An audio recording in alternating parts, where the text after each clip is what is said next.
There is a particular kind of evil that wears a smile and sells it to you at a premium. In the world that the Seven inherited, or rather, purchased, heroism had a price point. A demographic breakdown, a quarterly earnings report. Vought International had spent decades perfecting the formula. Inject an infant with compound V, curate the origin story, polish the image, and sell the result. To a grateful public that never thought to ask why. Their saviors needed publicists. It was a machine of extraordinary efficiency. And like all machines of extraordinary efficiency, it had exactly one fatal weakness. It had never once planned for something genuinely, cosmically, irreducibly stupid. The demolition of the old East Side warehouse district had been Vaught's project from the beginning. 40 blocks of aging infrastructure, cleared to make room for Vought-branded mixed-use development, complete with a Seven-themed rooftop bar and a Homelander statue that the concept artists had made 17% more heroic than anatomically reasonable. The wrecking crews had moved through the district like a corporate army, and nobody had thought twice about the small wooden crate unearthed in the sub-basement of a building that the city records listed cryptically as having no recorded original owner. The crate sat in a skip bin for 2 days before Stanley Ipkiss noticed it. Stanley Ipkiss was 29 years old, employed part-time at a copy shop on 44th Street, and possessed of the specific brand of invisible mediocrity that made him precisely the kind of person that New York City was engineered to ignore. He wasn't bad-looking, wasn't particularly good-looking, wasn't funny or cruel or memorable in any measurable way. He paid his rent 11 days late every month, owned 4 identical gray hoodies, and had spent the last 3 years genuinely believing that things were about to get better in a way that they structurally never would. He found the mask at 7:14 on a Tuesday evening, walking home past the demolition site because the L train had been suspended due to what the MTA described as an incident and what eyewitnesses described as translucent sitting on the tracks, eating a calzone. The crate had cracked open against the lip of the skip bin, and the thing inside had caught the light from the Vought digital billboard. Across the street, the one currently cycling through A trains. New energy drink. Partnership, in a way that made it seem, briefly and absurdly, like it was winking. It was a mask. Old wood, green painted. Carved features locked in an expression somewhere between a grin and a threat.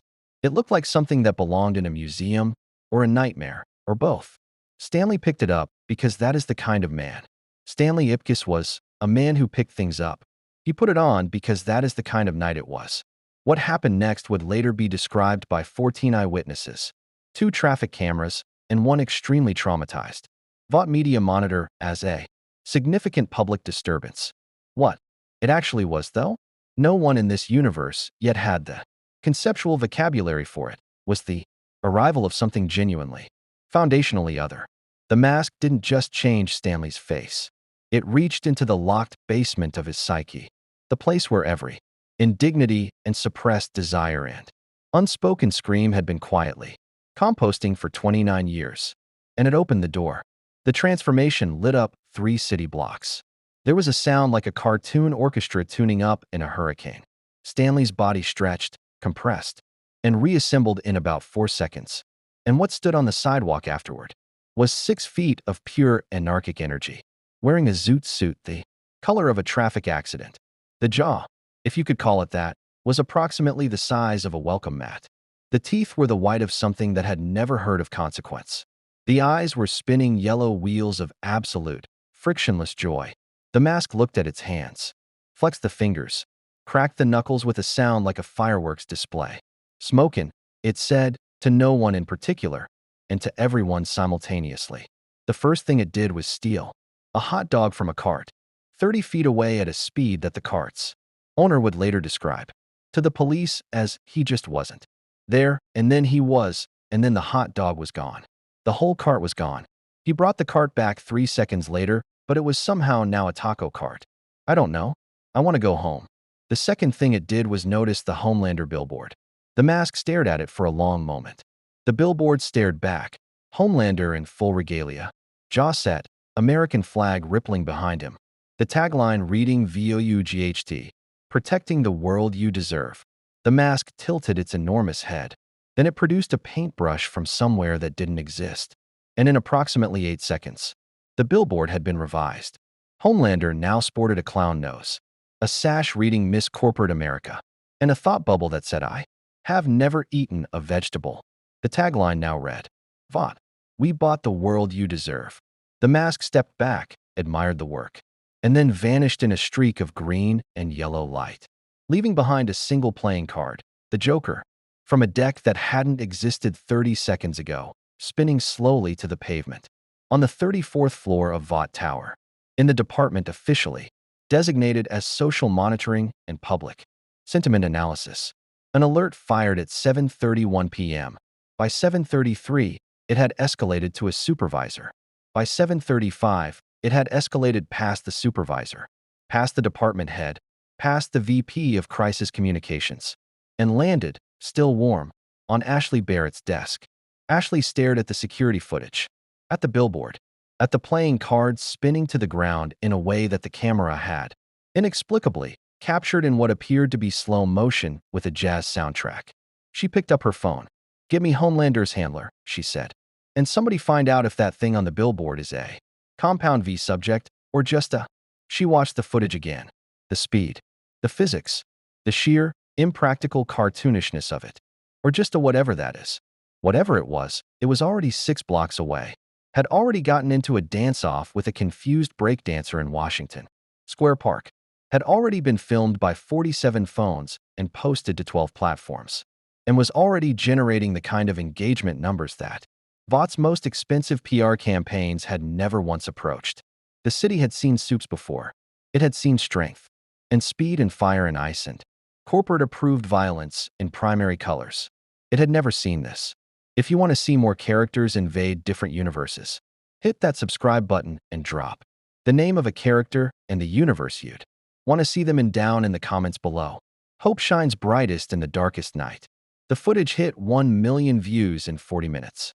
By the 2-hour mark, it had cleared 12 million, was trending in 7 countries, and had generated a hashtag #BigHead that Vought's social team was monitoring, with the specific flavor of dread, usually reserved for congressional hearings and leaked Compound V documents. The algorithm loved it with the uncomplicated devotion of something that had no survival instinct. Every clip was different. Every clip was impossible. In one, the green-faced figure produced a full brass band from a manhole cover and led a procession of confused pigeons down Fifth Avenue. In another, it stopped a mugging not by intervening violently but by replacing the mugger's knife with a rubber chicken and his ski mask with a bonnet, then applauding the victim's confused escape with what appeared to be genuine enthusiasm. In a third clip, the one that got Ashley Barrett out of her chair and pacing, it walked past a parked Vought promotional vehicle, a branded SUV with the 7's faces on the side, and stopped, looked at it, reached into its jacket, and produced a small sticker, which it applied to Homelander's face on the side panel. The camera was too shaky to read the sticker clearly, but the poster who'd uploaded it had helpfully zoomed in for a follow-up post. The sticker read, "This machine kills accountability." Ashley was on her 4th coffee and her 2nd anxiety spiral when the conference room filled up. Vought's crisis architecture team occupied one side of the table for people whose entire professional existence was predicated on making bad things look like good things, or at minimum like complicated things. On the other side sat the liaison from 7 Management, a man named Portis who had the permanent expression of someone who'd accepted a long time ago that his job was going to shorten his life. At the head of the table, on screen, was Stan Edgar, or rather, Stan Edgar's assistant, which in practical terms was the same thing, since the assistant had been trained to replicate Edgar's cadence, his silences, and his particular talent for making you feel like you'd already disappointed him before you opened your mouth. "What is it?" said Portis. "Not a question. We don't know yet," said Ashley. "Compound V subject? Profile doesn't match any known soup. Movement mechanics are, the physics team is calling them non-compliant, which is their way of saying they don't have a framework for it. Non-compliant with what?" Ashley pulled up the frame-by-frame analysis on the room's screen. The mask mid-stride, one foot planted, the other extended at an angle that required approximately for more joints than a human leg possessed. The body caught mid-compression, torso concertinaed down to roughly half its normal height before snapping back to full extension in the next frame. With physics, she said. The room was quiet for a moment.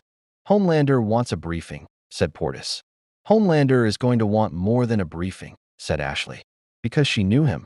Because knowing him was a form of ongoing psychological damage she'd simply chosen to carry. He's going to want to be in the room when we decide what to do with it. Which means we need to decide what we want before he gets there. Because once he's there, the decision becomes whatever he already decided before he walked in. She was right, and everyone at the table knew it. And the knowing sat in the room like weather. Stan Edgar's assistant cleared his throat on the screen. Mr. Edgar's position, he said, in the tone of someone reading scripture, is that this entity represents either an acquisition opportunity or a containment necessity. He would prefer acquisition. He notes that the engagement metrics suggest the public finds the entity sympathetic, which is an asset Vought does not currently hold in surplus. This was, in its way, a remarkable sentence. The public finding a Vought adjacent figure sympathetic was so rare an occurrence that the analytics team had once spent 3 weeks trying to figure out if their instruments were broken when A-Train's apology post had pulled at 41% genuine forgiveness. Whatever this green-faced lunatic was doing in the streets of New York, people liked it. Not in the way they liked Starlight, with a kind of cautious, qualified admiration, underpinned by the suspicion that the product didn't match the packaging. They liked it the way people liked something that had no idea it was being watched, unfiltered, unbranded, real, in whatever inverted sense that word applied to a man who'd just reorganized a Times Square pretzel cart into a functional pipe organ. Find the host, Ashley said. Whoever's wearing it. We find them maskless. We have leverage. And if they won't come off it voluntarily? She looked at the footage again. The mask mid-stride, fully inhabiting a reality that bent around it like light around a lens. The grin that had no ceiling. Then we send someone who can make them. Homelander watched the footage alone, in his office on the 38th floor with the lights off. He watched it 7 times. The first 3 times, he watched it the way he watched most things, cataloging threat parameters, running the calculus of power, measuring the distance between what the thing on the screen could do and what he could do, and confirming, as he always did, that the distance was sufficient, that he was still the ceiling, that the hierarchy remained intact. The 4th time, something shifted. It wasn't the strength that bothered him. He'd seen strong. It wasn't the speed. It wasn't even the physics, which were admittedly offensive in a way he couldn't fully articulate. It was the face, the expression that the thing wore, running at impossible speed through a city that should have feared it and instead seemed, inexplicably, to be laughing along. That grin, that wide, jaw-unhinged, zero fucks allocated grin. Homelander had smiled in public 10,000 times. He had a catalog of smiles. The reassuring smile, the patriotic smile, the I am genuinely moved by your sacrifice smile, and the smile he used on children at hospital visits that his PR team had spent 6 sessions coaching him on. Because the first version had tested badly in focus groups, he had never, in his life, produced a smile that looked like that, like something that had no idea what it was supposed to want, and had decided the question was irrelevant. By the 7th viewing, he'd identified what the feeling was. It wasn't threat assessment. It was irritation of a very specific and personal kind, the irritation of a man who had spent his entire existence performing an emotion for an audience, watching something that apparently felt it without trying. He turned the screen off. Find it, he said to the empty room. Because there was always someone listening. Because that was the world he'd built around himself. A world where he was never alone and never, therefore, had to admit that he was lonely in a way that a god probably shouldn't be. Bring it to me. He paused. Carefully, he added, which was not a word he used often, and the not using of it had left him, over decades, without much practice in knowing what it meant. Billy Butcher found out about the mask the same way he found out about most things worth knowing through Huey Campbell, who found out through a Reddit thread, which Butcher regarded as the single most undignified intelligence pipeline in human history and used anyway because it worked. They were in the basement of the safe house on Delancey Street. The one that smelled permanently of Frenchie's chemical experiments and whatever. Mother's milk was stress cooking at any given hour, which tonight was jerk chicken and barely contained fury in equal measure. The laptop was open on the table between empty coffee cups and a map of Vought Tower's security rotations. That Butcher had been staring at for 3 days without arriving at anything resembling a viable plan. Huey turned the laptop around. Butcher watched the footage. He watched it twice. Then he leaned back in his chair with the expression of a man whose brain was running. A very fast calculation behind a very still face. That's not Compound V, Huey said. No. The way it moves, that's not any soup we've documented. I pulled the Vought internal registry, the Black Ops roster, the experimental subjects list that Starlight got us last month. Nothing matches the physical profile. Nothing matches the physical profile, Butcher repeated slowly, as though tasting the words. Because the physical profile includes a bloke who can fold himself in half at a full sprint and pull a working trombone out of his own jacket. Right. Which means it's not from here. Huey blinked. Not from. What do you mean, not from here? Butcher looked at him with the patience of a man who had long ago accepted that the universe was both larger and more aggressively stupid than any reasonable person should have to accommodate. I mean, it's not from here, Huey. This world, this reality, whatever you want to call it. He tapped the screen. I've seen strong. I've seen fast. I've seen blokes who can generate plasma from their hands. And a woman who can bench press a cargo ship. I have never seen that. That's something else entirely. That's something that came from somewhere where the rules are different.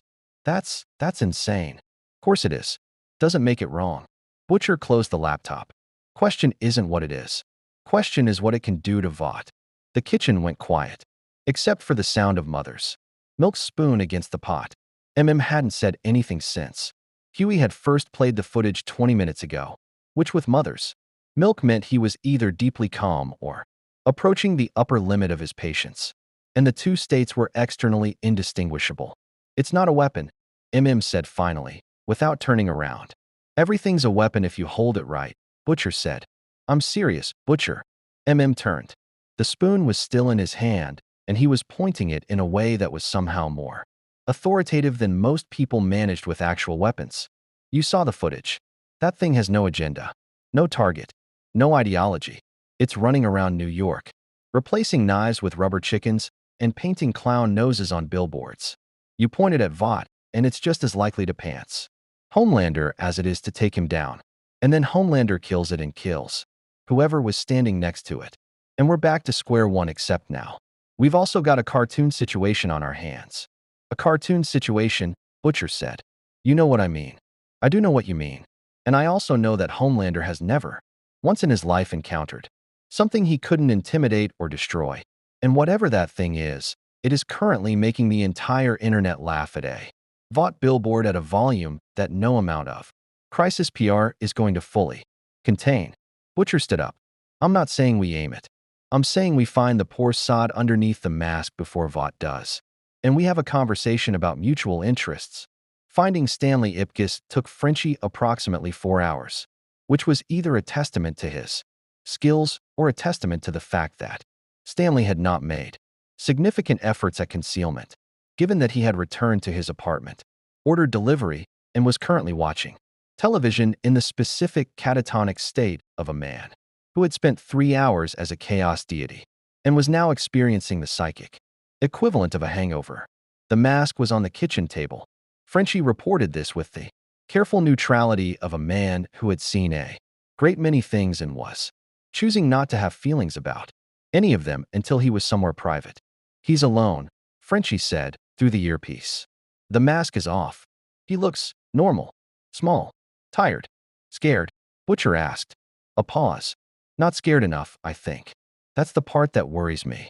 They went in through the fire escape at 2 a.m., which Stanley slept through entirely, which was either a measure of his exhaustion or a measure of the fact that the universe had spent the last several hours rearranging his understanding of what was possible, and his nervous system had simply filed it under things that happened now and moved on. Butcher sat in Stanley's kitchen chair and waited. Stanley woke up at 2:17, walked to the kitchen for water, turned on the light, and found Butcher, Huey, and Frenchie arranged around his kitchen table with the quiet competence of people who had done this before and found it efficient. Stanley stared. "All right," said Butcher. "Let's have a chat." Stanley looked at the four of them, looked at the mask on the table, looked at the four of them again. "Are you from Vought?" he asked. "Christ, no," said Butcher with a feeling in his voice. Stanley sat down in the remaining chair, which Frenchie had thoughtfully left available.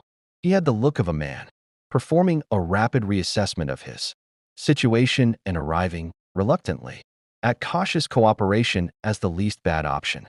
"How did you find me?" "You ordered delivery to your home address while wearing a face the size of a satellite dish," said Frenchie. "The restaurant posted a TikTok." Stanley absorbed this. "I tipped well," he said, mostly to himself. "I'm sure you did." Butcher leaned forward. The mask was between them on the table, and he hadn't touched it. And he wouldn't. Frenchie had been extremely clear about not touching it, in the specific tone Frenchie used when he'd already touched something once and was still processing the consequences.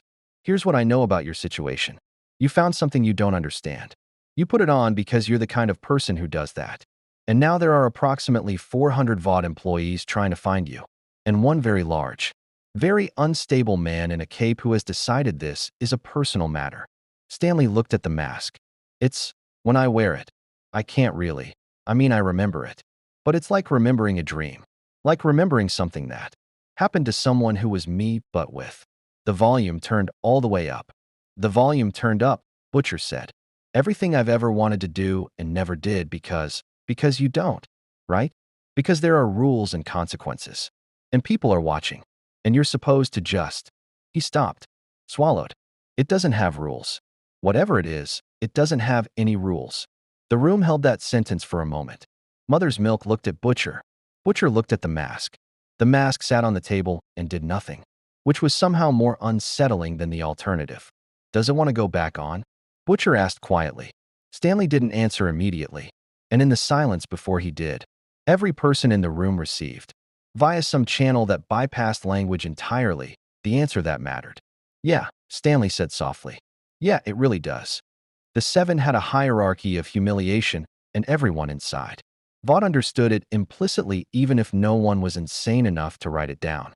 At the top was Homelander, whose humiliations were cosmically rare and responded to with the measured calm of a nuclear detonation.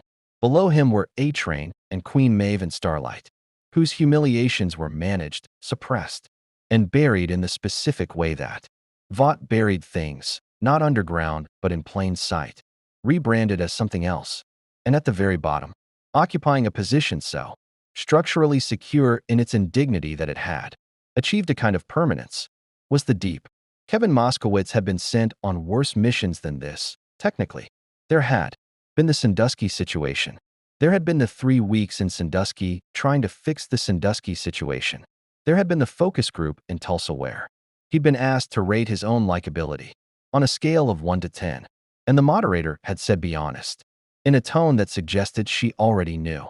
But this one had a specific flavor of bad that he was still processing as the Vought SUV pulled up outside Stanley Ipkiss's building at 7 a.m., 6 hours after Butcher's team had already been and gone. Though the Deep had no way of knowing this, Ashley's briefing had been characteristically thorough and characteristically unkind. "The entity appears to respond to social interaction," she'd said, pulling up the footage of the mask leading the pigeon procession. "It's performative. It wants an audience. You're going in as a fan. Excited. Enthusiastic. You tell it.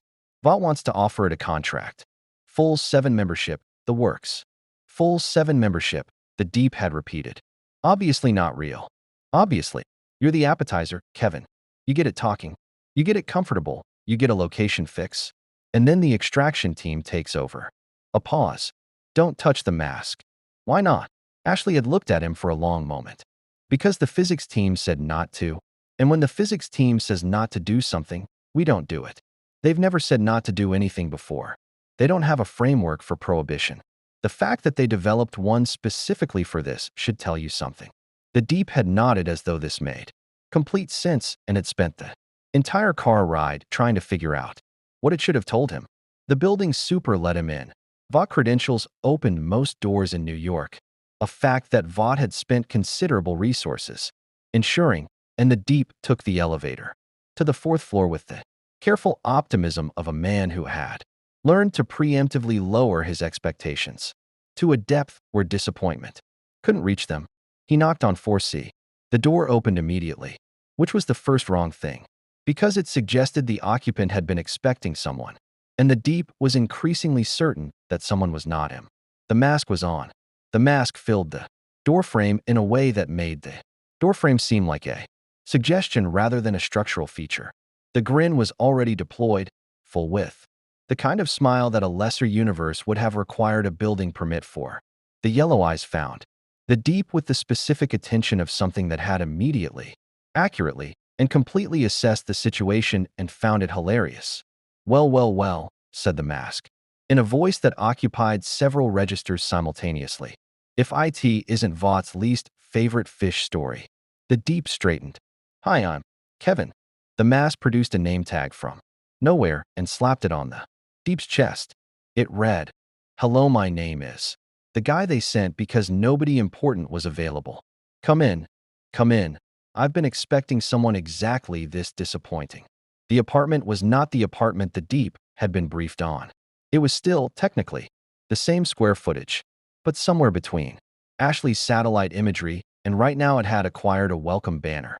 A buffet table of foods that definitely hadn't been in Stanley Ipkiss's kitchen 6 hours ago, and what appeared to be a functional fountain in the corner that was cycling through every flavor of Vought-branded energy drink in a continuous loop. The Deep stepped inside. The door closed behind him. He turned around, and the door was a wall.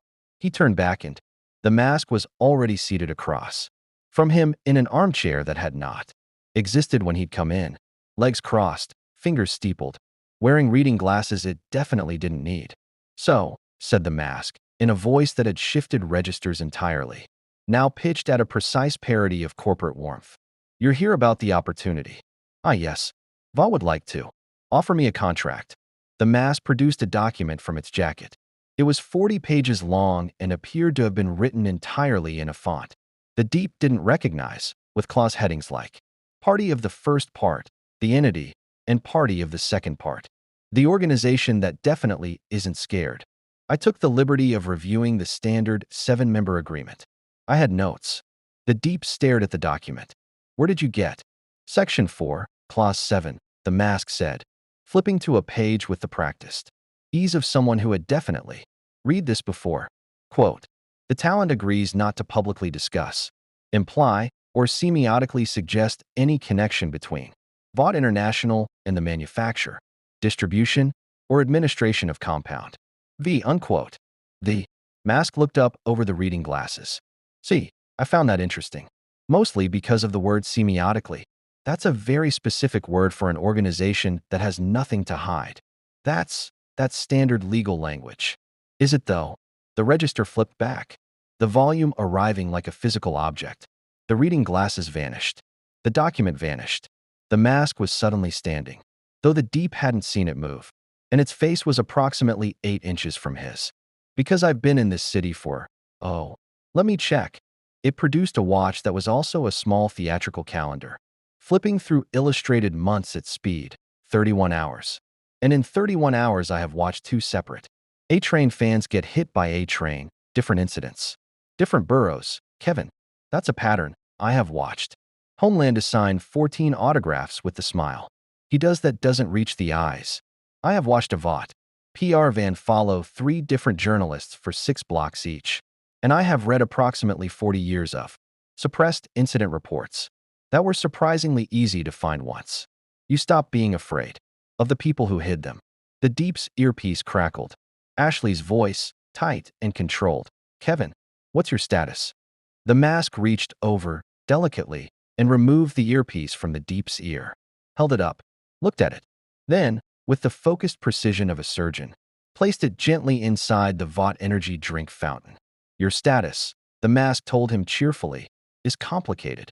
What the Deep reported back to Vought Tower 3 hours later, after extracting himself from an apartment that had, by the time he left, also acquired a jazz quartet, a small petting zoo, and a mural depicting the entire history of Vaught's legal settlements rendered in the style of the Sistine Chapel was technically accurate in all its facts and completely inadequate as a briefing. It knows, he said, about Compound V, about the suppression, I think about most of it, actually. It went through the files somehow. All of them. Ashley stared at him. It read our internal files. I don't think it read them, exactly. I think it just knew them. Like it reached into the building and the files just came. Can it be recruited? The deep thought about the contract with the semiotically clause, about the reading glasses, about the Sistine Chapel, sealing of Vaught's litigation history, rendered in the artistic style of divine judgment. No, he said. I really don't think it can. Ashley turned to her screen, pulled up Homelander's schedule, and began the specific and unpleasant process of clearing his afternoon. Ashley Barrett had a theory about power, developed over a decade of managing beings who could level city blocks and needed to be reminded to smile at cameras. The theory was this: power without narrative was just destruction, and destruction was bad for the quarterly numbers.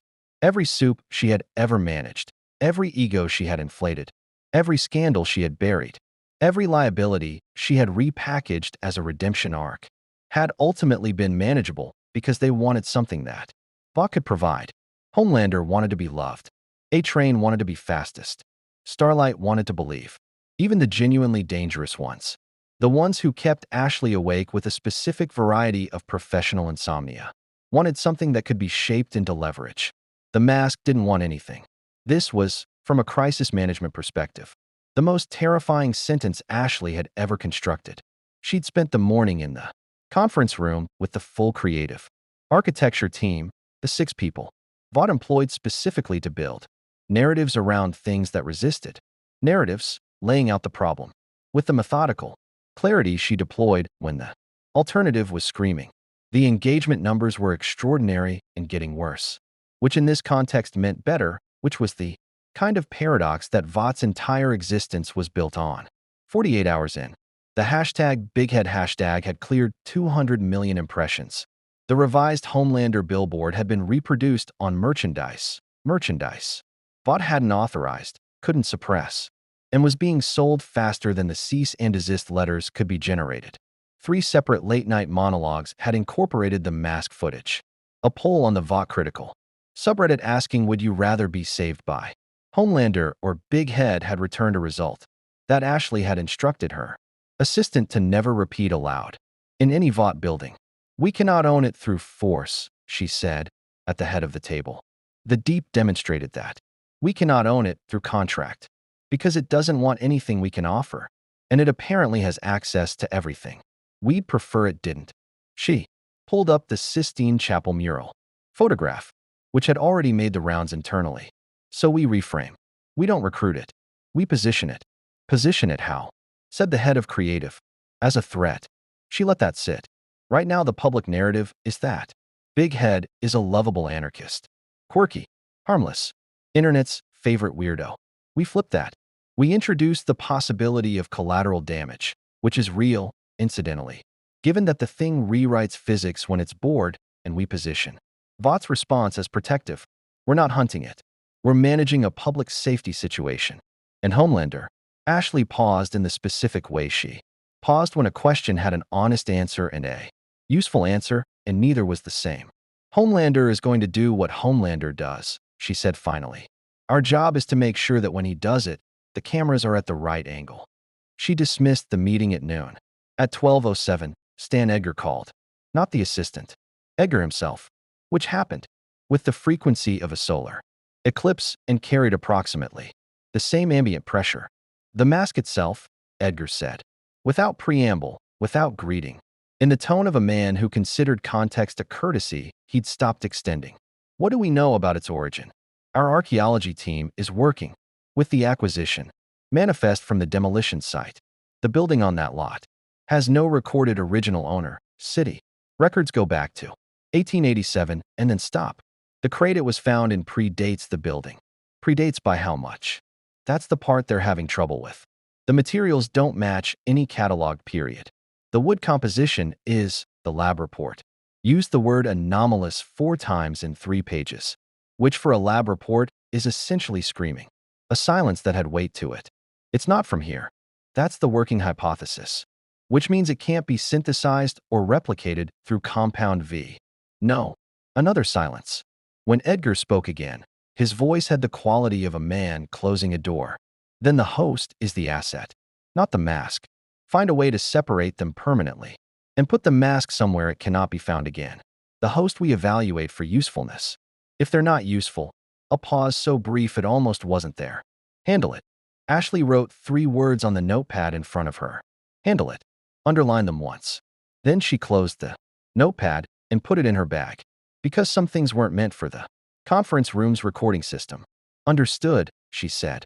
Stanley Ipkiss had been in the boys' safe house for 18 hours and had developed what Huey privately characterized as a parasocial relationship with the mask that was sitting in the lead line box that Frenchie had constructed at 4 a.m. with the focused urgency of someone who understood, intuitively, that the container mattered.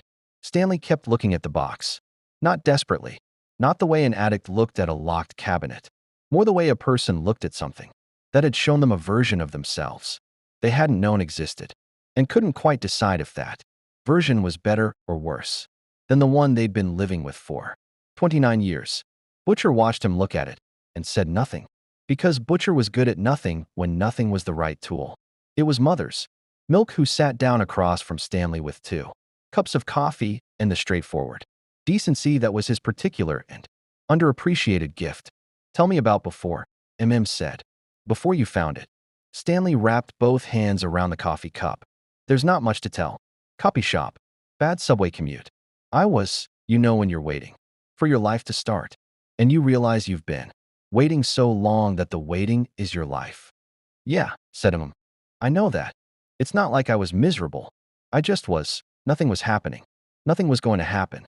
And then I put it on and everything happened all at once and I know. I know it's not me. I know it's the thing. But the thing knew what I wanted.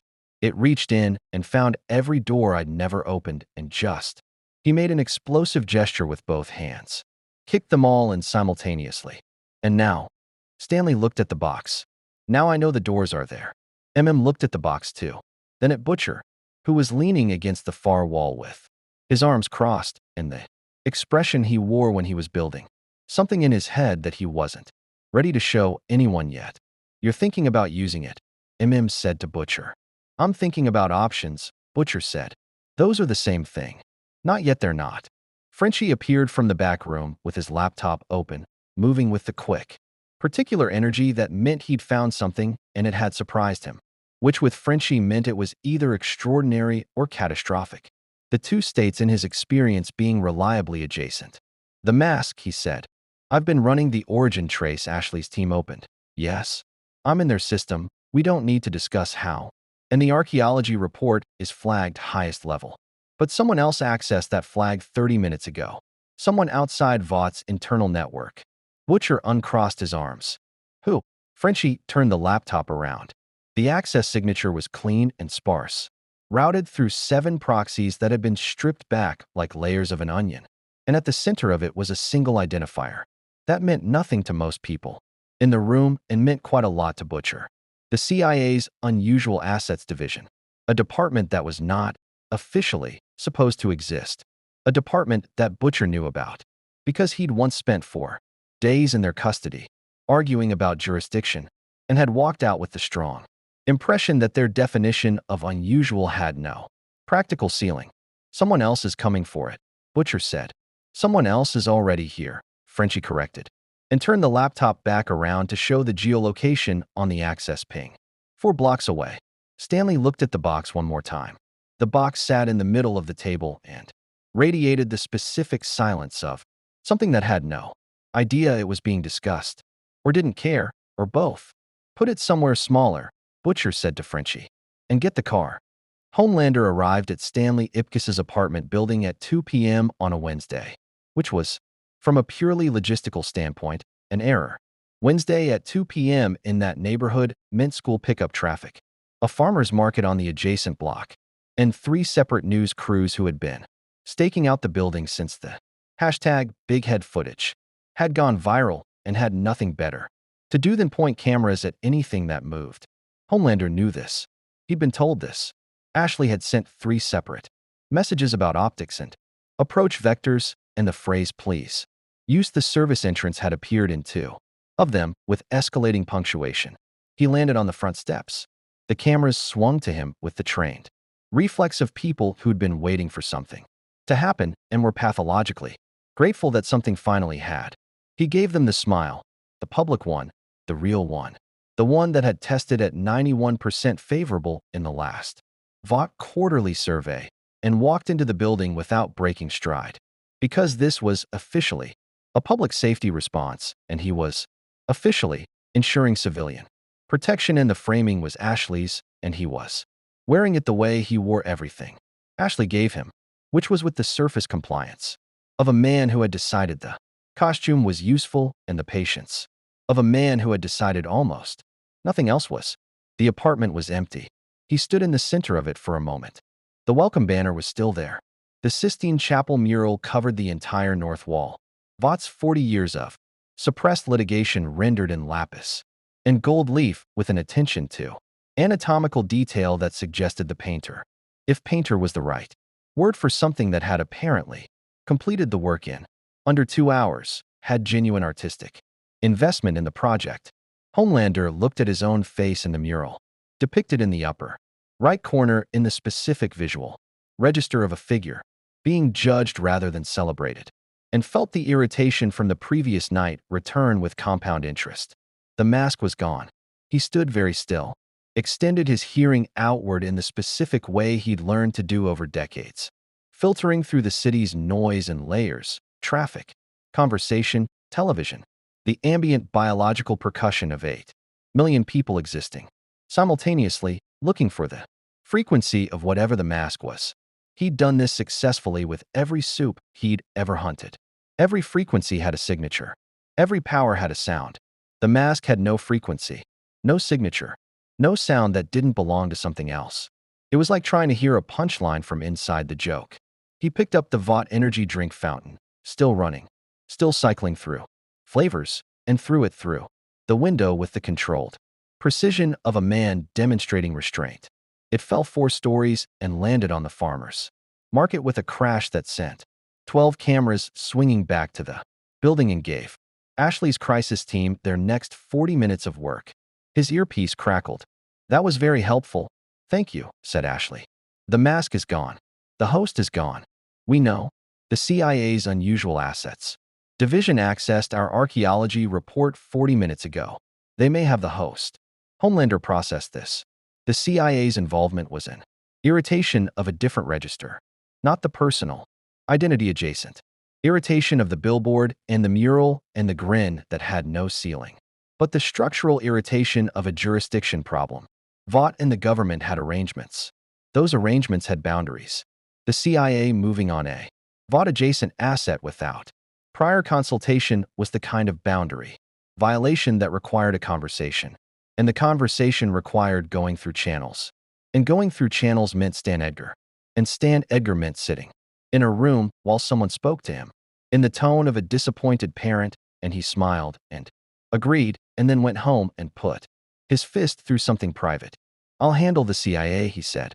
"You will absolutely not handle the CIA," Ashley said. "You will land somewhere visible and make a statement about public safety and let legal handle the CIA." Ashley, Homelander, a pause of the kind that contained an entire relationship's worth of unspoken power dynamics. "Where's the mask?" he said. "We're working on it." He cut the earpiece feed, which he knew drove her to a specific and personal fury, and rose into the air above the farmer's market while the cameras below found him and broadcast his silhouette against a sky that was performing on cue, the kind of late afternoon gold that Vought's photographers spent considerable effort trying to reproduce artificially. He looked like a hero. He felt like a man who had lost something he'd never had and couldn't name. The CIA's unusual assets division operated out of a building in Midtown that was listed on public records as a consulting firm, specializing in regulatory compliance, which was either a cover story of extraordinary laziness or a piece of bureaucratic irony. So, Precisely had looped back around to genius. The agent who'd accessed Vought's archaeology report was a woman named Carver. No first name offered. No first name requested in the specific professional culture of a department where first names were a liability, who had been tracking anomalous object manifestations for 11 years and had developed, through sustained exposure to the genuinely inexplicable, a quality of absolute practical calm that most people mistook for coldness. She wasn't cold. She just hadn't been surprised by anything since 2019, when a self-aware vending machine in Akron had briefly achieved sentience and filed for asylum. And that experience had recalibrated her baseline permanently. She had a file on the mask that was older than Vought. Not the mask specifically, she hadn't known about this specific artifact, but the category. Objects of pre-civilizational origin. Non-replicable material composition. Documented effect of amplifying the wearer's uninhibited psychological state while temporarily overriding local physical law. The file had 14 entries over 60 years, scattered across 3 continents. And every entry ended the same way. The object was removed from the host. The host was debriefed, and the object was placed in a Category 7 containment facility that was not officially supposed to exist. The mask was the 15th entry. The problem, and Carver was looking at it across the table in a CIA safe house 4 blocks from where Frenchie had been, running his origin trace, was that this particular entry had developed complications that the previous 14 hadn't. The previous 14 hosts had wanted to give the object back.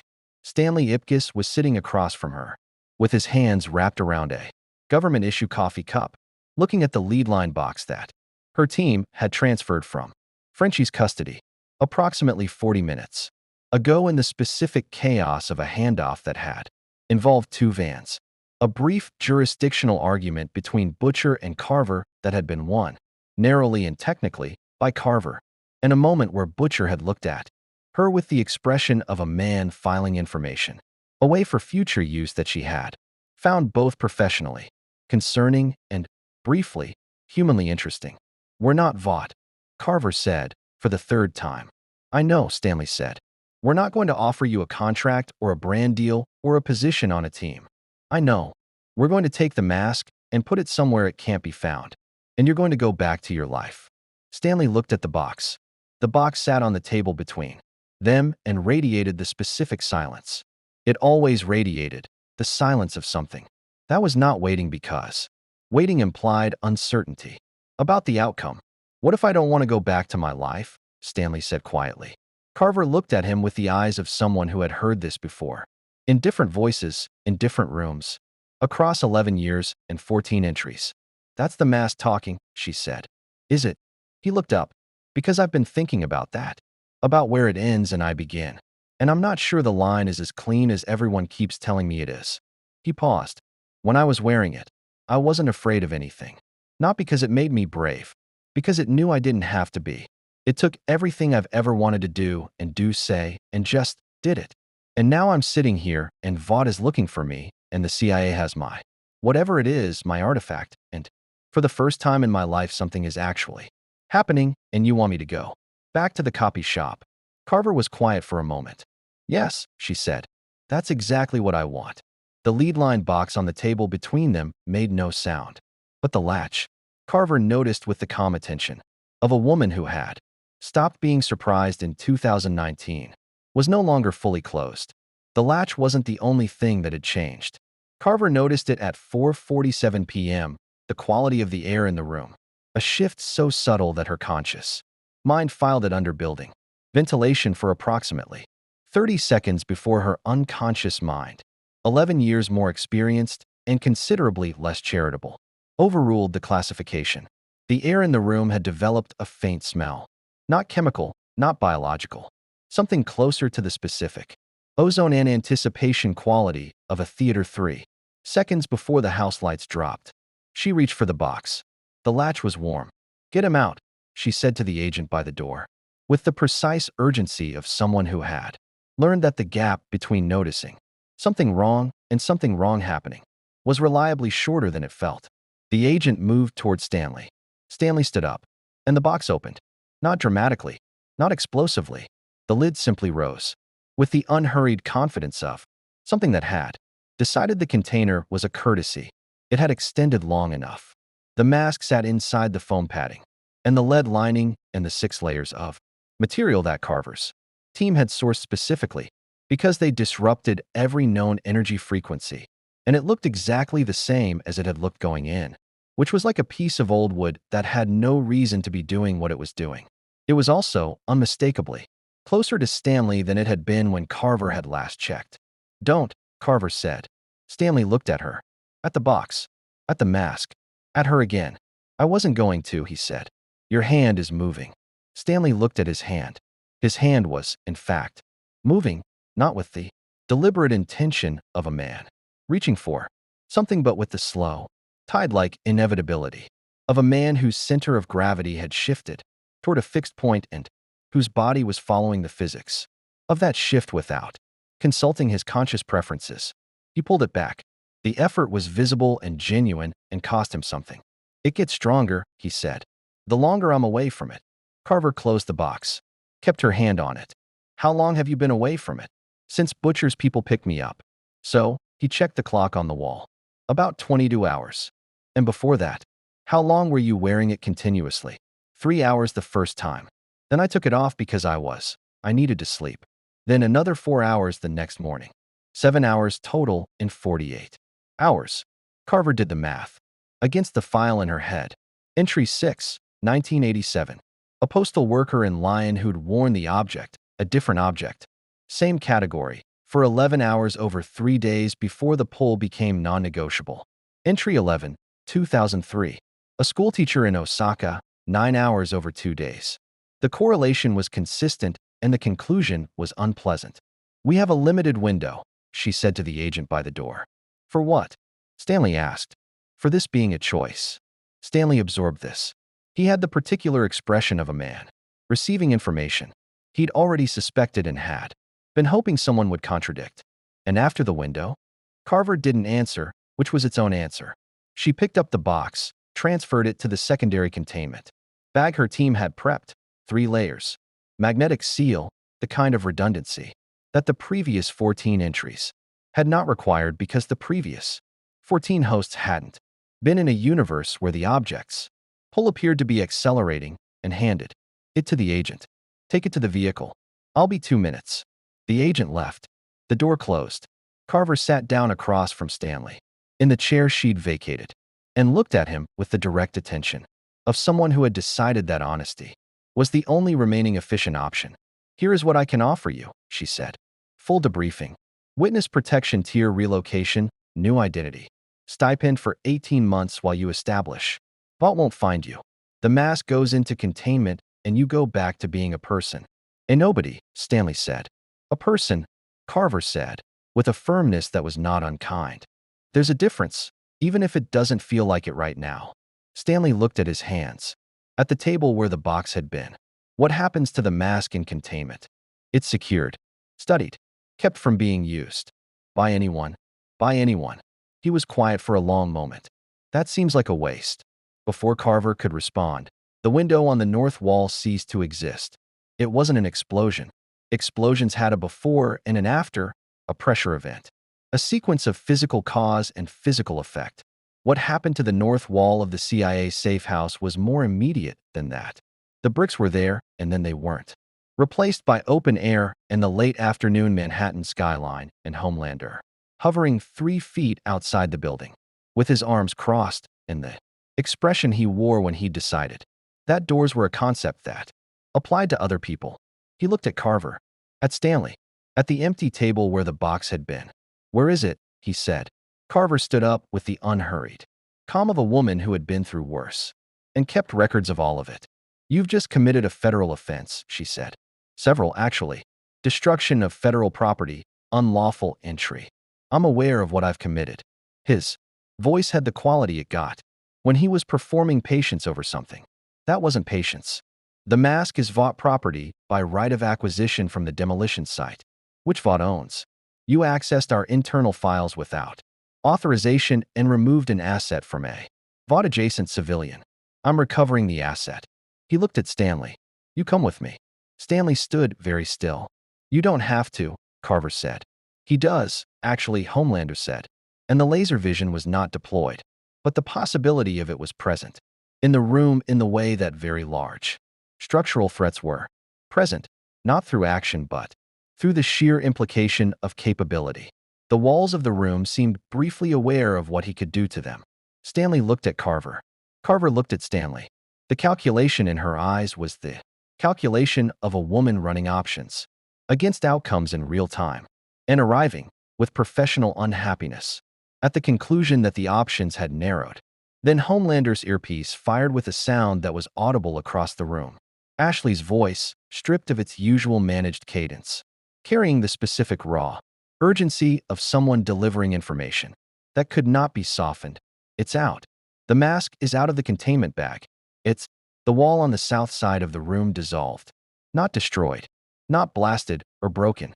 It simply became, in the space of a single frame, a painted backdrop, a flat theatrical representation of a wall, the kind a set designer would produce for a stage production, complete with visible brushstrokes and, in the lower right corner, a small artist's signature that read, in handwriting that was somehow both illegible and perfectly clear.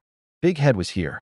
Through the space where the wall had been, Manhattan opened up, and in the middle of the view, 3 stories down on the street below, standing on the roof of the CIA's unmarked SUV with his arms spread wide and his face pointed at the sky like something greeting weather, was the mask. It had found its own way out. Smokin', it announced, to the city, to the sky, to the concept of containment generally. Then it looked up, directly up, with the yellow spinning eyes, and found Homelander in the hole where the wall had been. The grin widened to a dimension that the human face was not supposed to achieve. "OH," said the mask, with the delight of something that had just received an unexpected gift.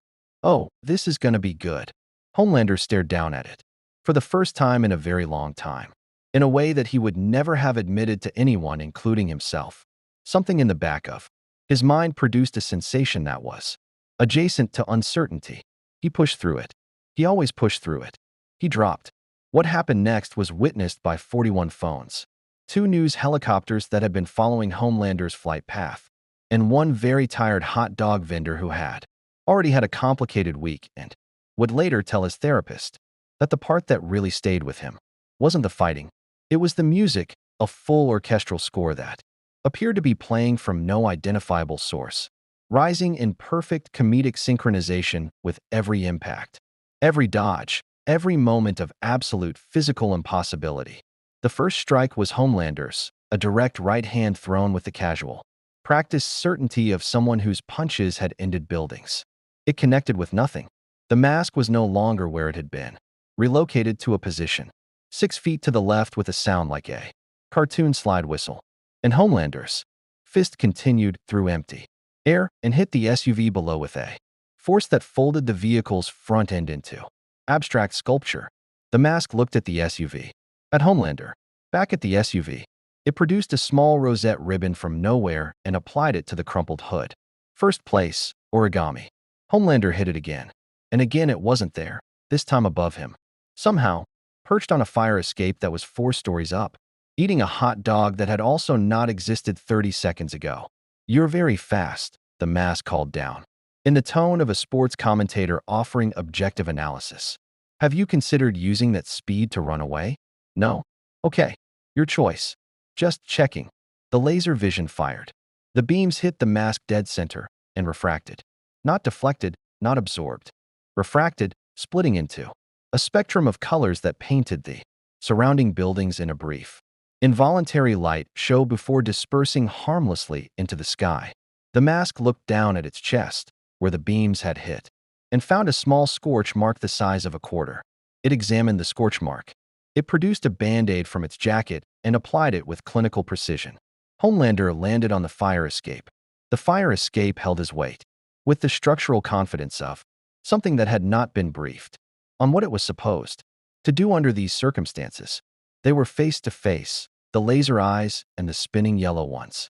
The manufactured symbol and the chaos that didn't know what a symbol was. "You can't be hurt," Homelander said. "Not a question. A calibration." "Buddy," said the mask, I'm not even from here." "Neither am I," Homelander said, very quietly, in a voice that was not for the cameras. The mask looked at him. Really looked, in the way it sometimes did, underneath the grin. Past the performance, into the thing that was doing the looking. And for just a moment, a fraction of a second so brief it might have been imagined, something in its expression shifted. Not sympathy.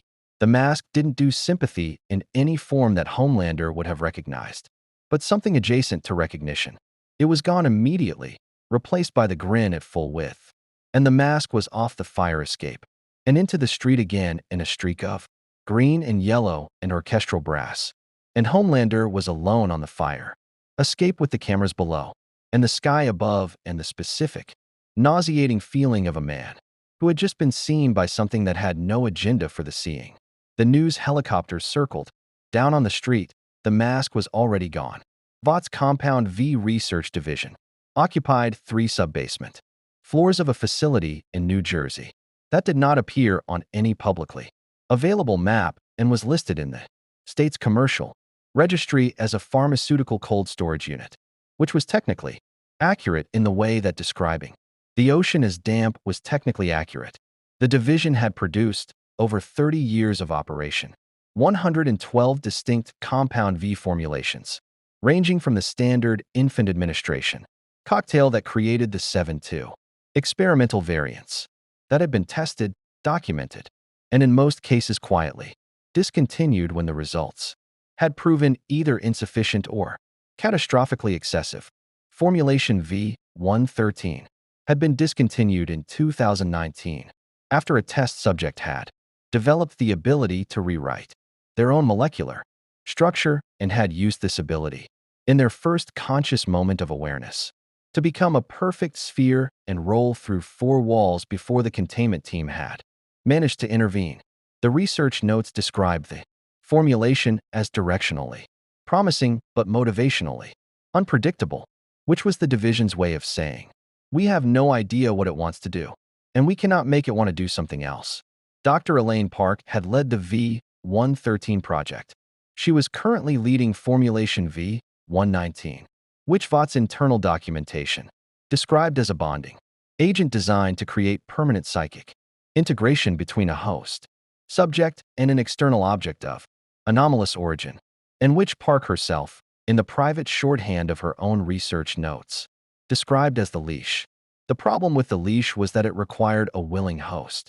Not willing in the sense of enthusiastically consenting, willing in the technical sense of psychologically open to integration, a state that the research indicated was achieved most reliably in subjects who had already experienced the object's effect and were in the specific psychological window between removal and full reabsorption of their baseline inhibitory architecture.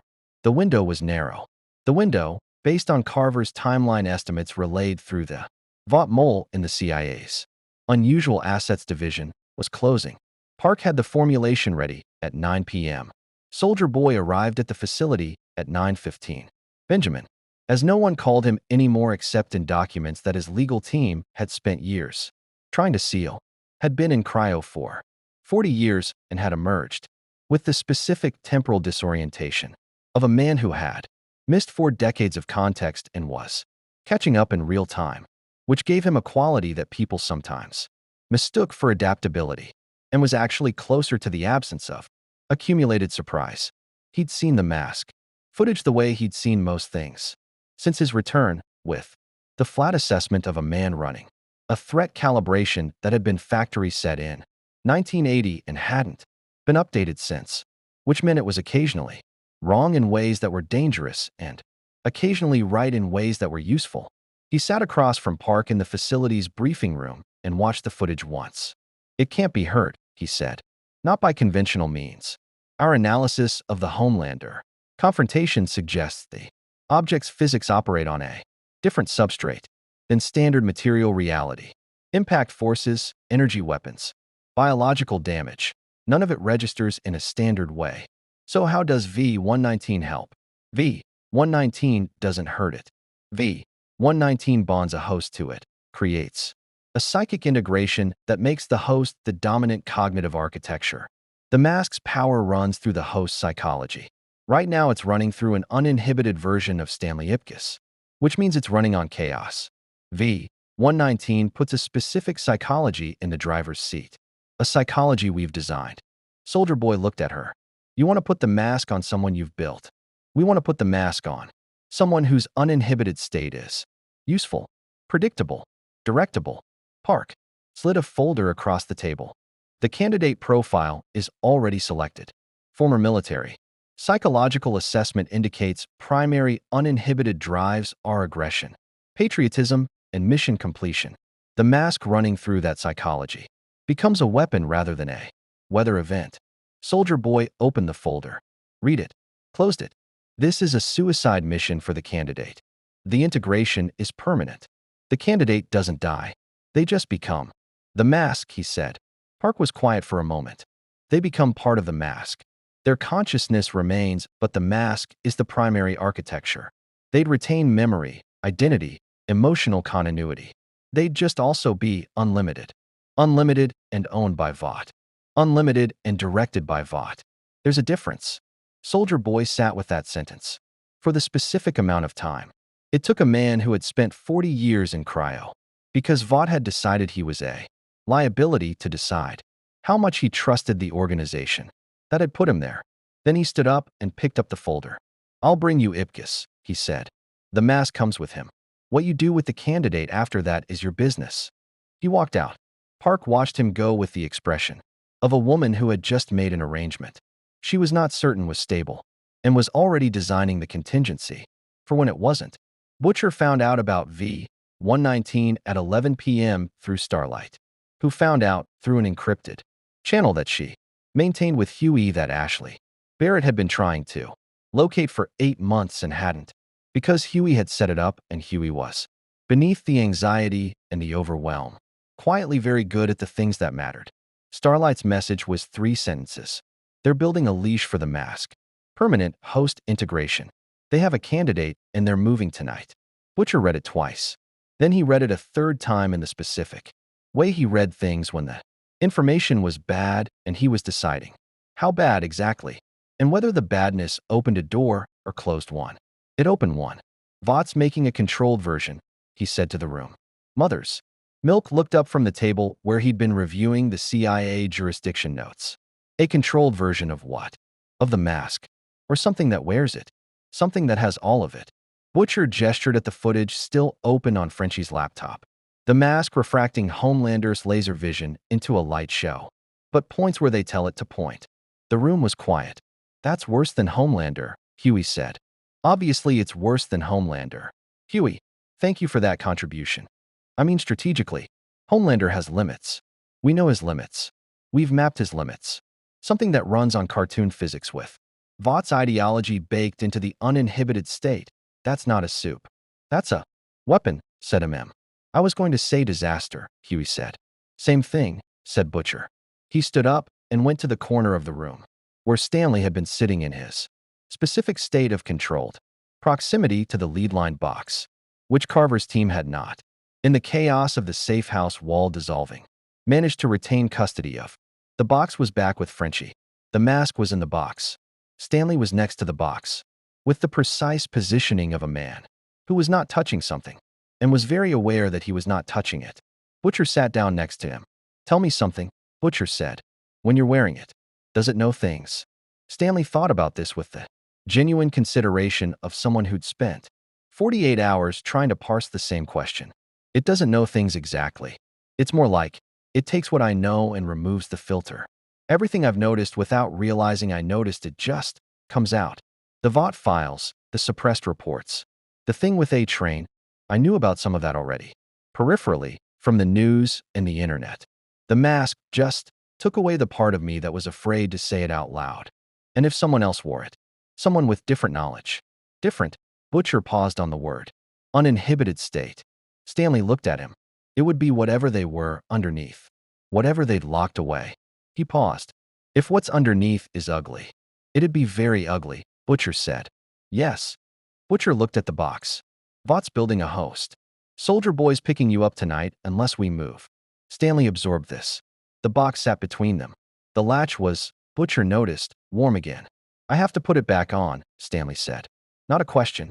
I'm not going to tell you to do anything, Butcher said, which was true and also the most carefully constructed sentence he'd produced all week, because it was simultaneously honest and an answer to a question Stanley hadn't quite asked yet. Stanley looked at the box. You need me to stop Vought's candidate before the integration happens. I need someone to stop it, Butcher said. And the only thing in this room that can move fast enough and hit hard enough and survive whatever soldier boy brings to the party. He left the rest of it there. Stanley's hand moved toward the box. This time, he didn't pull it back. The Vought facility in New Jersey had 47 security cameras, a perimeter response team of 12, two compound V-enhanced guards rated at mid-tier soup capacity, and a front gate reinforced to withstand a vehicle impact of up to 60 tons. It had been designed by the same firm that had built Homelander's original containment protocols in 2008, back when Vought had still believed, briefly and optimistically, that containment was a thing that applied to Homelander. It lasted approximately 4 seconds against the mask. The transformation had happened in the back of Butcher's van, 3 blocks from the facility perimeter, and the van had briefly become a convertible and then a submarine, and then a van again before the mask had exited through the roof with the cheerful impatience of something that found vehicles philosophically limiting. Butcher had watched it go with the expression of a man who had released something into the world and was running a real-time assessment of whether released was the right word or whether detonated was more accurate. Tell me we have a plan, Huey said from the passenger seat. We have a direction, Butcher said. That's not the same thing. No, Butcher agreed. It's not. The mask hit the perimeter at a speed that the security cameras captured as a green-yellow blur, and the guards experienced as a sudden, comprehensive reorganization of their professional situation. The first guard found his compound V-enhanced strength redirected into an impromptu performance of what appeared to be a fully choreographed Broadway number, which he executed with confused but technically proficient commitment before sitting down on the grass with the expression of a man filing for early retirement. The second guard's weapon became a trombone. The gate itself, reinforced to 60 tons, became a large decorative arch decorated with the words, "Welcome to Vought's definitely legal facility" in letters 3 feet high, which the facility's own external cameras broadcast on a loop for the next 40 minutes. Inside, Park heard the perimeter alarm and made the call that her contingency had always assumed she'd eventually make. She called Homelander. The candidate was prepped in Sub-Basement 3. His name was Walsh, former Army Ranger, 3 tours. Psychological profile that Park's team had spent 6 weeks selecting for the specific configuration of suppressed drives that V-119 required. He was 41 years old, built like a structural argument, and possessed of the quality that distinguished him from the other candidates on Park's shortlist. He wanted it, not the power specifically, the certainty. Walsh had spent his entire adult life operating in situations where the variables could kill you, and the only reliable constant was mission focus. And the thing V-119 offered him, a permanent, physics-exempt state of uninhibited mission completion, aligned with something deep enough in his psychology that the mask's pull had registered on Park's instruments the moment they'd brought the box within 30 feet of him. The box was on the table. Walsh was in the chair. Park had the V-119 syringe in her hand. The mask came through the wall of Sub-Basement 3 with the structural consideration of something that had noted the wall's existence and filed it under temporary. The wall became wallpaper, literal wallpaper, floral pattern, the kind found in a 1970s suburban kitchen, and the mask stood in the space where it had been and took in the room with the spinning yellow eyes. It saw Park, the syringe, Walsh, the box. The grin didn't widen. It changed, shifted from its default register of frictionless joy into something that retained the shape of amusement but had a different quality underneath. The way a warning light retained the shape of a light. "Hey DOC," it said, in a voice that had lost several of its usual registers. "Whatcha got in the needle?" Park stepped back. Walsh stood up from the chair. He was fast, compound V-enhanced reflexes, combat training, the specific speed of someone whose uninhibited drive was mission completion and whose mission was currently standing 12 feet away. He crossed the room in under a second and hit the mask with a force that Park's instruments registered at approximately 40,000 pounds per square inch, which was the kind of force that had previously ended conversations with everything it had been applied to. The mask went sideways, hit the wall.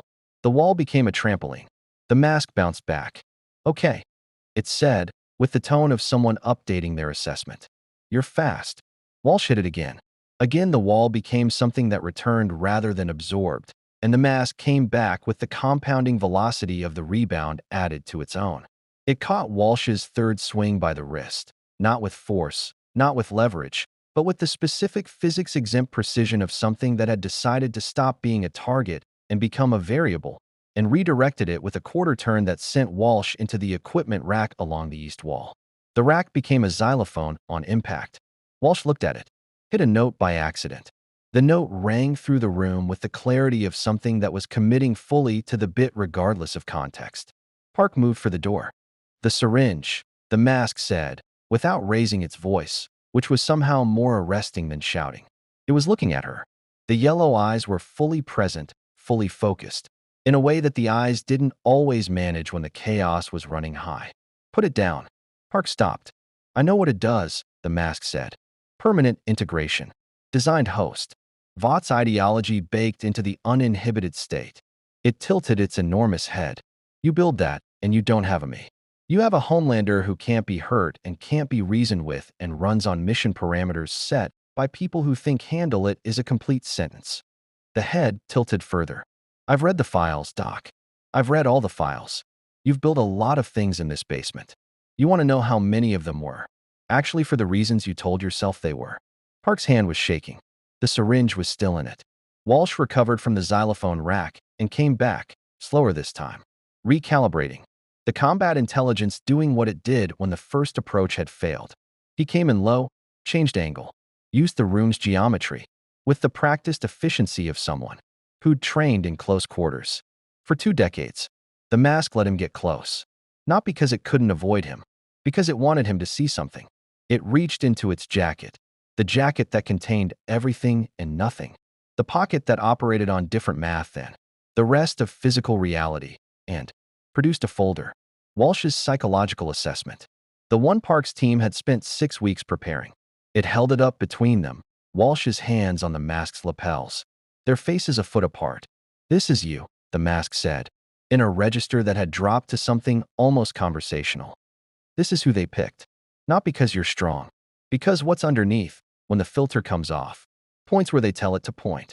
It held Walsh's eyes with the yellow spinning ones. "You ever ask yourself what you'd point at if nobody was giving you the coordinates?" Walsh held it. His hands were still on the lapels. The folder was between them. "Don't," the mask said quietly. "Don't let them make you the mask. You become the mask through that needle, and you're not a weapon. You're a direction with a face. You're Homelander without the sad part that makes him occasionally hesitate." A pause. "The sad part is the only part worth keeping." Walsh let go. It wasn't dramatic.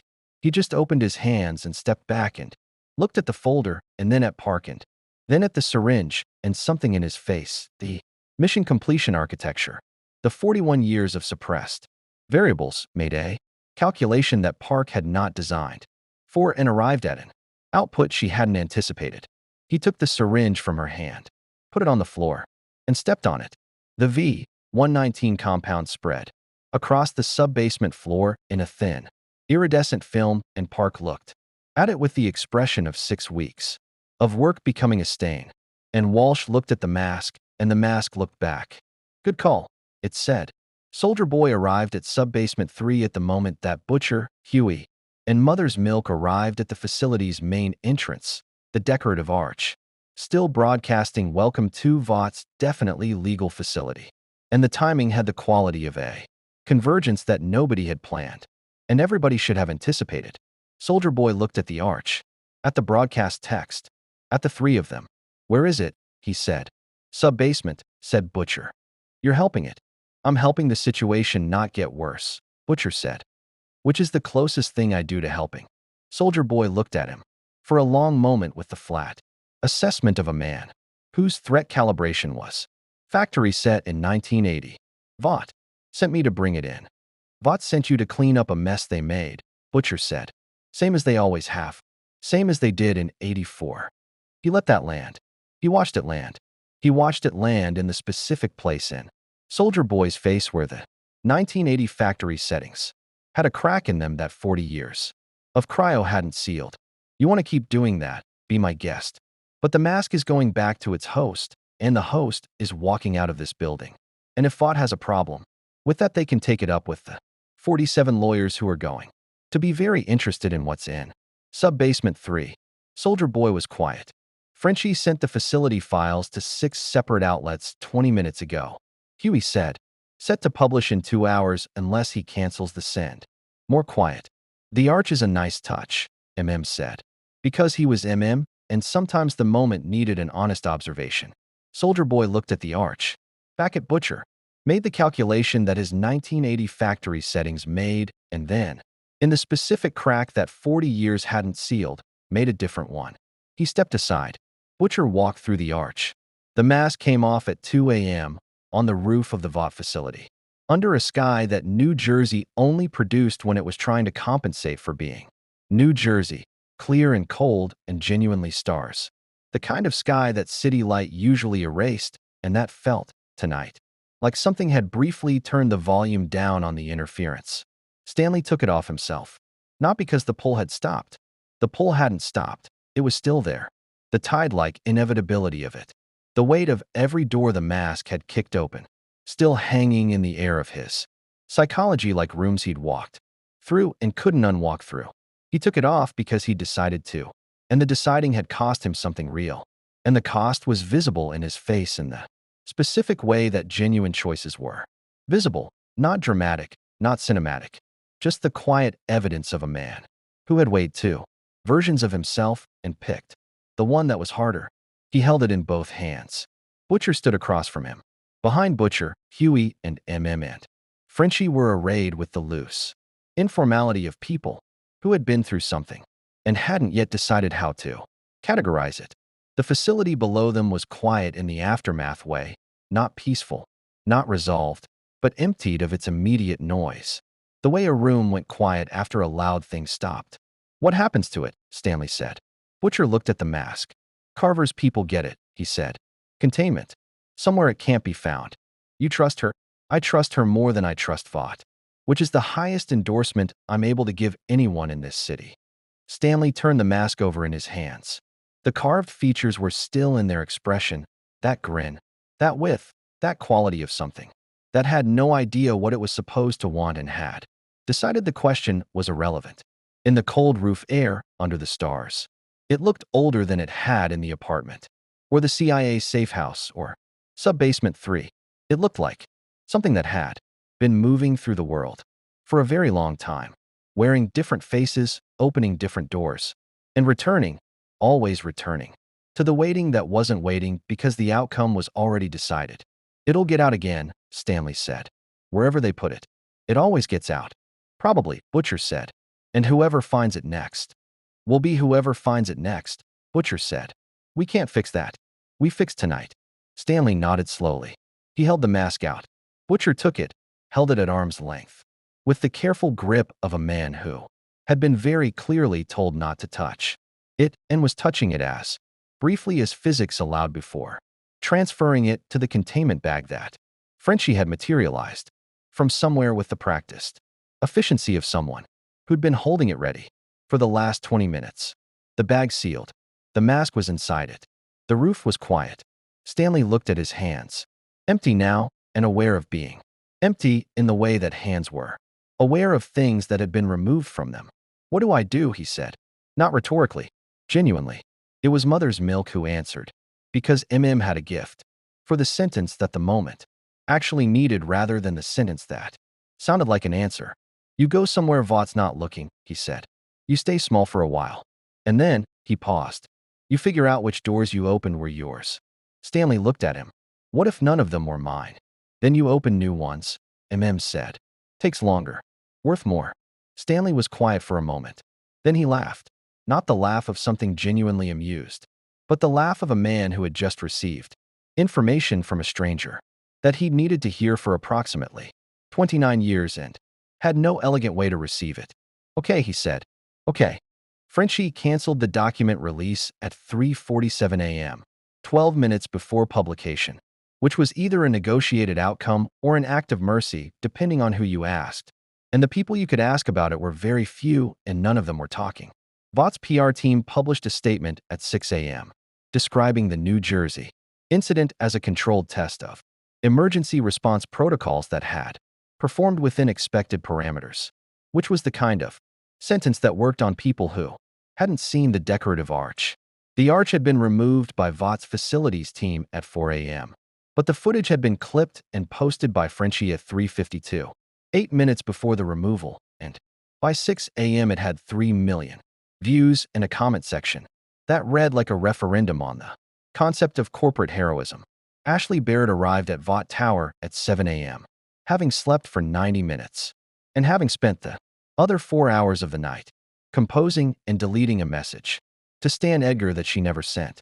The message, in its various drafts, had been honest in ways that messages to Stan Edgar were not supposed to be, and its deletion was the specific kind of professional self-preservation that looked like cowardice and was actually closer to survival. She sat at her desk and looked at the engagement metrics from the previous 72 hours and felt something that in a different job, in a different life, she might have called exhaustion, but which in this job and this life she called Tuesday. Homelander had not been seen since the fire escape. This was, depending on your perspective, either deeply concerning or a temporary reprieve, and Ashley's perspective had long since evolved past the point of being able to tell the difference. Park submitted her V-119 project termination report at 8 a.m. The language was clinical and complete and contained, in its final paragraph, a sentence that she had written and rewritten 6 times before, arriving at a version she could file without it reading as an admission. The integration methodology requires a host psychological profile that cannot be reliably sustained post-bonding without generating unpredictable, autonomous behavior, which was her way of saying that Walsh had stepped on the syringe, and Walsh had stepped on it because something had spoken to the part of him that the psychological assessment had identified as the asset, and that part had turned out to be the crack in the architecture rather than the foundation. Walsh himself was in the wind. His Vought security badge had been deactivated at midnight. His access log showed he'd left the facility at 12:47 a.m., 30 minutes before Butcher's team had arrived. He'd taken nothing from the facility except the folder, his own psychological assessment, and nobody had seen him since. Carver picked up the containment bag from a location that would not appear in this account, at a time that would not appear in this account, from a handoff conducted by someone whose name did not appear in any account. She put it in the back of a vehicle. She drove for 4 hours. She arrived at a facility that was not on any map and was not listed in any registry, and had been built for exactly this category of problem. She put the bag in the room. The room was sealed. She stood outside the sealed door and listened. Nothing, which was either reassuring or the specific silence of something that had decided the container was a courtesy it was willing to extend for now, and now had a length that Carver couldn't calculate, and the calculating was going to keep her up for a long time in the particular way that things kept you up when you knew they weren't finished, couldn't prove it, and had to act like you'd finish them anyway. She drove back to the city. Stanley Ipkiss left New York on a Greyhound at 5 a.m. with a bag containing 3 changes of clothes, a burner phone that Frenchie had pressed into his hand along with a number and the instruction only for emergencies. And your definition of emergency needs to be more conservative than the last 3 days. And a coffee that had gone cold somewhere in New Jersey and that he drank anyway because cold coffee was still coffee, and he was a man who had learned in the last 72 hours to be more precise about what constituted a problem. He sat in the window seat and watched New York recede and thought about doors. Had said, figure out which doors you open were yours.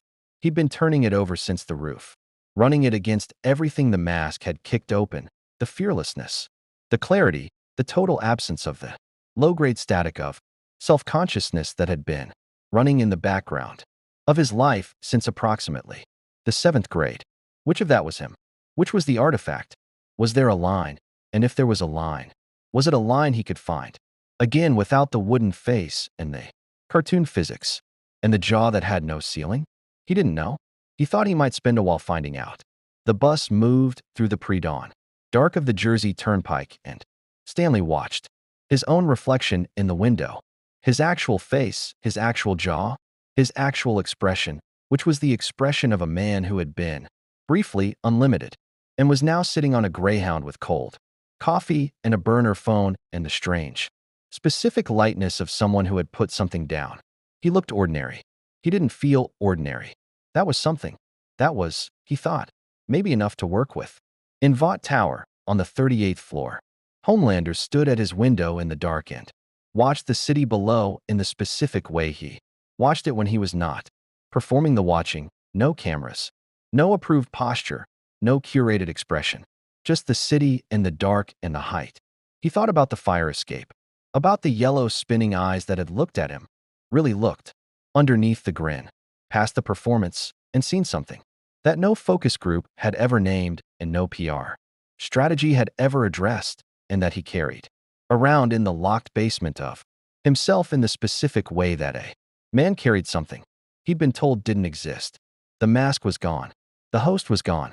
The footage remained, 47 phone videos, 2 helicopter recordings, the Sistine Chapel mural that Vought's facilities team had been unable to remove because the paint had, inexplicably, bonded with the wall at a molecular level and was now a permanent feature of the apartment that the new tenant would either love or find deeply unsettling. And somewhere in the city's pre-dawn dark, in the specific frequency that Homelander could hear when he extended his senses outward, in layers, traffic, conversation, television, 8 million people existing simultaneously. Something that he couldn't locate and couldn't name was moving. Not the mask. He was certain the mask was gone. Something else. Something that the mask had left behind in the city the way a storm left behind changed air. Not the storm itself, not its power, just the evidence that the atmosphere had been reorganized and would not be exactly what it was before. He pressed his hand against the window glass. Somewhere out there, Butcher was already planning something. Somewhere out there, Carver was driving through the dark with a sealed container and the unquiet certainty of someone who knew the story wasn't over. Somewhere out there, Walsh was reading his own psychological assessment in whatever light he'd found at 1 a.m., discovering what was underneath, opening a door that Vought had identified and planned to weaponize, and that had instead opened from the inside. Homelander looked at his own reflection in the glass. The smile he saw there was not any of the ones in his catalog. He wasn't sure what it was. He turned away from the window before he could decide. The dust had settled over Vaught's New Jersey facility like a verdict. And for 72 hours the world had watched something genuinely, cosmically uncontrollable move through a universe built on the illusion of control and laugh at every wall it walked through. The mask was sealed in a room that wasn't on any map. And Stanley Ipkiss was on a bus going somewhere that wasn't here. And the boys were in their safe house recalibrating what they thought they understood about the ceiling on this world's problems. Vought would issue statements. Ashley would manage narratives. Homelander would stand at his window and feel something he couldn't name and eventually convert it into something he could direct at a target. These were the permanent features of this universe's landscape, as reliable as gravity, as resistant to revision. But the mask had moved through them all, the corporate power, the manufactured heroism, the manufactured fear, and none of it had touched it, because it ran on something older and simpler than any of it. The locked room inside the ordinary person, and the question of what happened when the door came off. That question was still in the air. It was going to stay there. This universe of bought heroes and manufactured gods had encountered, briefly, something that could not be bought or manufactured, and the encounter had left a mark on everything it had touched, on Walsh's decision, on Homelander's window reflection, on Stanley's face in the Greyhound glass. That no crisis team was going to be able to rebrand. Somewhere in the containment room, the latch was warm. The story had only just begun.